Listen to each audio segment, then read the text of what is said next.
Today we're discussing the Yemenia coffee. Is this a new family of coffee varietals?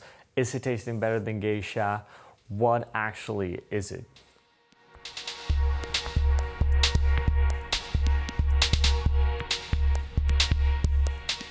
Welcome. My name is Patrick Rolfe and this is Coffee with April.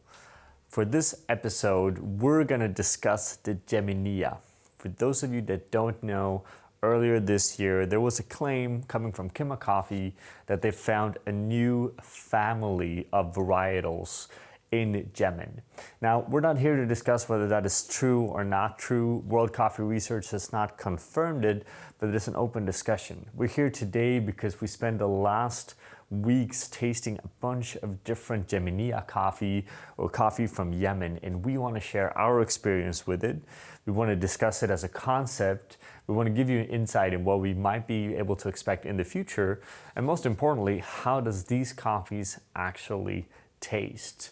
So join me now when we're going to cut through all of these coffees and together with these give you an insight and an understanding based on what we've been tasting in all of these cups.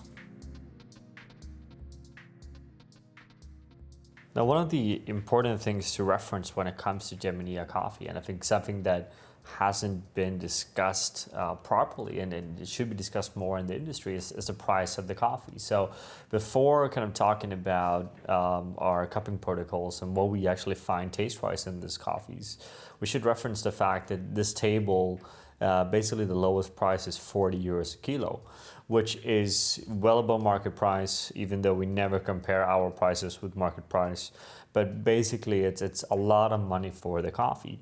And then there's obviously a lot of factors that can justify and not justify that price. But that's something I want to have you with you when you go into kind of hearing our thoughts on these cups.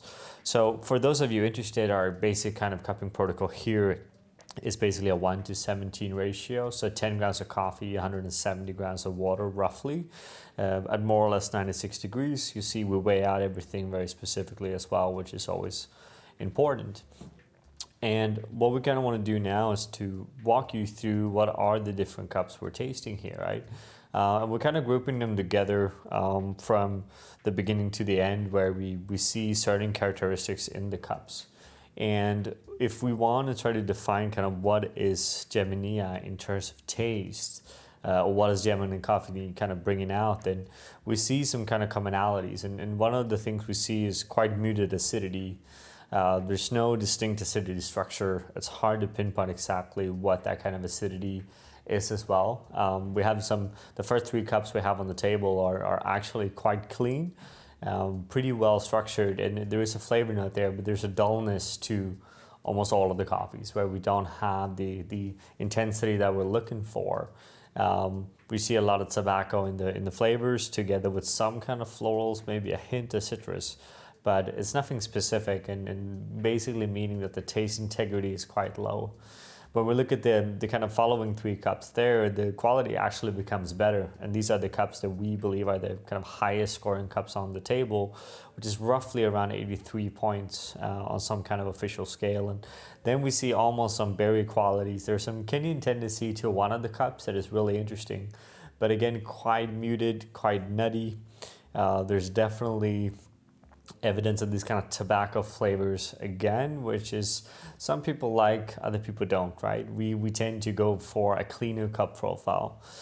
The real issue comes with the last two cups on the table, whereas one is clearly based on a traditional kind of cupping protocol defect, and the very last one is so extremely fermenty in its flavor notes that it's hard to detect any of the actual varietal taste. And that's one of the challenges with German coffee in general, because we don't see wash processed coffees because of the lack of the water, because of poverty. It makes sense to process in different ways, and we're not opposed to it, but it makes it harder for us to kind of see what the varietal is actually bringing us in each kind of individual cups. And I think on the industry, a lot of people will score the last cup, which we kind of look at as very over fermenty, as the best cup on the table. And that's definitely a challenge here, right? And I think in the process of kind of identifying what is the best Gemini coffee or what is Yemenia coffee,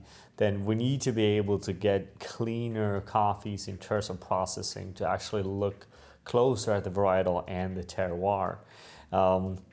So to kind of generalize what are we actually tasting here and what are the flavor ranges, we'll see again quite a lot of tobacco notes in the coffee, which displays a slightly dirty kind of cup quality.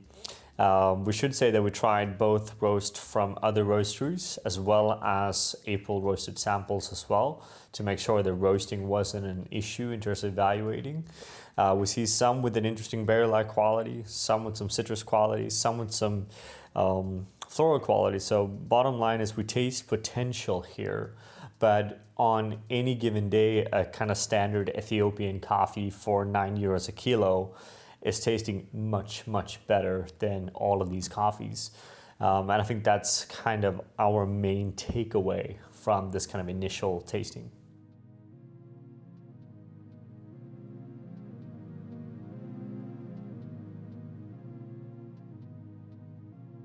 So, what is actually our conclusion on this? Well, I think there's many different answers to give, and we want to first talk about what are the taste qualities, right?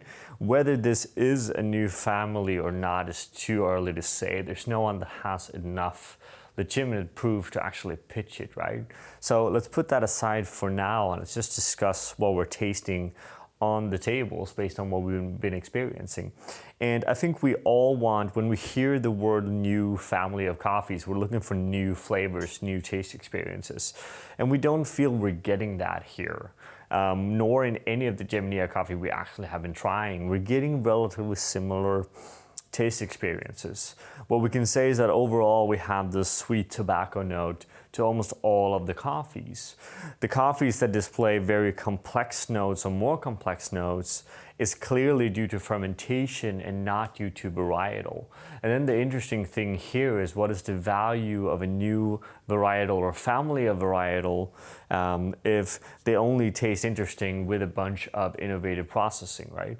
I think we're at that kind of crossroad in coffee where it's time to talk about what is the difference between really good varietals versus are these varietals just processed in a way that makes them interesting, right? We need to separate the two because there is a difference.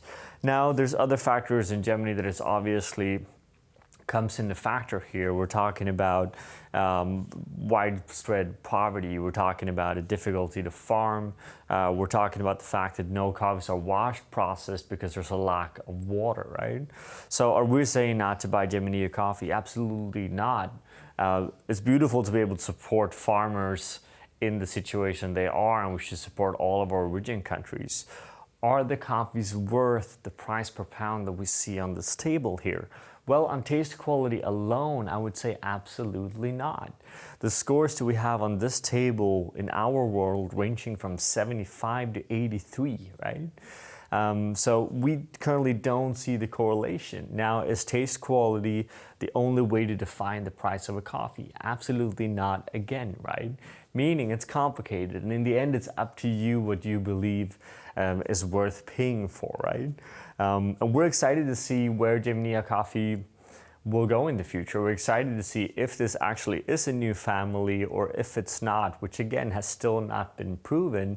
And we're always excited to be able to taste new taste experiences.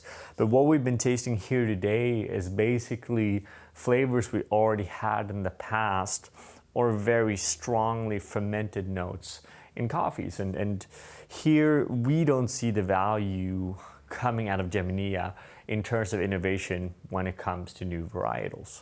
So we're gonna follow this. We want your opinions as always. We've done a few exclusive videos for our Patreons that kind of deep dives into this as well. So please share your comments, share your thoughts on it. And let's continue this discussion because it's going to be a long one. It's going to be an important one. And there's an opportunity to define how we define quality of green coffee in the future. Thank you guys for watching. As always, subscribe to the videos. It's really helpful. Join our Patreon so we can keep on doing better content for you as well. And with that, have a great day. We want to give a special thank you to all of our Patreon supporters. It's because of you that we are able to continue to make these videos. And we want you all to feel free to always come with suggestions and ideas on the content that you want to see, because we are doing this for you and because of you. Thank you from all of us here at April.